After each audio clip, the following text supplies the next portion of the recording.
two, one. 1961 সালের 12 April পৃথিবীর মানুষ মহাকাশে প্রথমবারের মতো একজন মানুষকে পাঠায়। এই সাহসী অভিযাত্রী ছিলেন ইউরি গ্যাগারিন নামের একজন ছেলে। তিনি বিশ্বের প্রথম মানুষ ছিলেন যে কিনা প্রথমবার মহাকাশ পাড়ি দিয়েছিলেন। এর ভিডিওতে আমরা জানবো এই ইউরি গ্যাগারিনের জীবন সম্পর্কে, তিনি কেই বা ছিলেন, আর তার এই ঐতিহাসিক মহাকাশ যাত্রা কিভাবে ঘটেছিল এবং কেন এটি ইতিহাসের পাতায় স্বর্ণাক্ষরে লেখা রয়েছে। তো দেরি কিসের, তো চলুন ভিডিওটি শুরু করা যাক।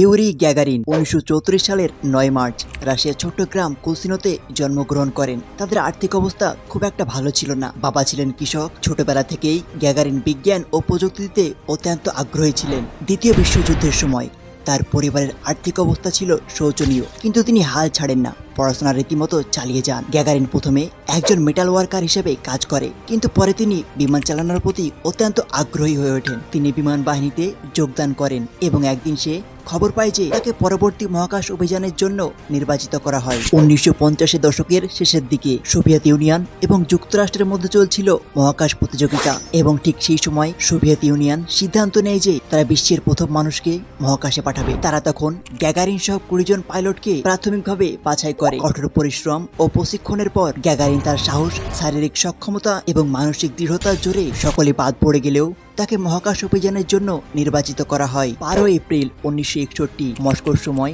সকাল 9টা বেজে 7 মিনিট গ্যাগারিন ভোস্টক 1 মহাকাশযানে চড়ে মহাকাশ যাত্রার উদ্দেশ্যে রওনা দেন। মহাকাশযানটি পৃথিবীকে একবার প্রদক্ষিণ করে এবং মাত্র 108 মিনিটের মাথায় আবার পৃথিবীতে ফিরে আসে। এই যাত্রাটি মুখে বলা সহজ হলেও এটি ছিল অত্যন্ত ঝুঁকিপূর্ণ যাত্রা।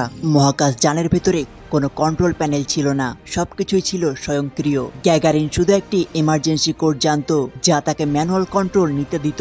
ঘড়িতে যখন ঠিক 10:55 বাজে তখন তিনি তার যাত্রা শেষ করে একটি খোলা মাঠে প্যারাশুট নিয়ে পৃথিবীর বুকে অবতরণ করেন। স্থানীয় গ্রামবাসীরা অনেক ভয় পেয়ে যায়, কিন্তু পরে তারা বুঝতে পারে যে গ্যাগারিন একটি ঐতিহাসিক অভিযানের অংশ ছিল। তার এই অভিযান তাকে তৎক্ষণাৎ বিশ্বখ্যাত করে তোলে এবং সোভিয়েত ইউনিয়নের একজন জাতির নায়ক হিসাবে প্রতিষ্ঠিত করে। ইউরি গ্যাগারিনের এই সাহসী পদক্ষেপ মানব সভ্যতার ইতিহাসে একটি নতুন অধ্যায়ের সূচনা করেছিল। তার এই যাত্রা শুধু সোভিয়েত ইউনিয়নের নয়, বরং পুরো পৃথিবীর মানুষের জন্য একটি অনুপ্রেরণা হয়ে রয়েছে। আজ মহাকাশ অভিযানের দিকে যে আমরা তাকাই, তার পেছনে এই গ্যাগারিনের সেই প্রথম পদক্ষেপের একটি অন্যান্য অবদান রয়েছে। তো এই ছিল আজকের এই ভিডিওর কোন পার্টটি আপনাদেরকে সব থেকে বেশি ভালো লেগেছে সেটা কমেন্টে অবশ্যই জানাবেন।